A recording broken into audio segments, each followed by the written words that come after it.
ఇవాళ నువ్వు సభ పెట్టినావు కదా, నీలో దమ్ ఉంటే నిజం చెప్పనికి ప్రయత్నం చేయి. తెలుసు నువ్వు నిజం చెప్పవని. నీ అయ్యా కానీ, నువ్వు కానీ, నీ తమ్ముడు కానీ, నీ ఎమ్మెల్యేస్ కానీ, నీ కార్పొరేటర్ కానీ వక్ఫ్ బోర్డు పైన ఒక మంచి బిల్ వచ్చింది, దీనికి మనం సపోర్ట్ చేయాలి. అది ఎప్పుడు చెప్పరు, దీనికి అగ్నిస్టే చెప్తారు మీరు. ఎందుకంటే వక్ఫ్ బోర్డ్ ల్యాండ్ని అమ్మిపించిన మీరే, వక్ఫ్ బోర్డ్ ల్యాండ్ని కబ్జా చేసినారు మీరే, వక్ఫ్ బోర్డ్ ల్యాండ్ని తక్కువ డబ్బుల్లో రెంట్కి తీసుకున్న మీరే. ఇవాళ ఓల్డ్ సిటీలో కానీ మొత్తం తెలంగాణలో కానీ ఎన్నో ఎకరాలు వక్ఫ్ బోర్డ్ ల్యాండ్ కబ్జా చేసి అమ్మిపించినారు మీరే.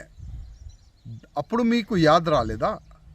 వక్ఫ్ బోర్డ్ ల్యాండ్ అల్లా ఇచ్చిన ల్యాండ్, దానికి కాపాడాలి, దానికి అమ్మొద్దు, తక్కువ రెంట్కి ఇయ్యకూడదు.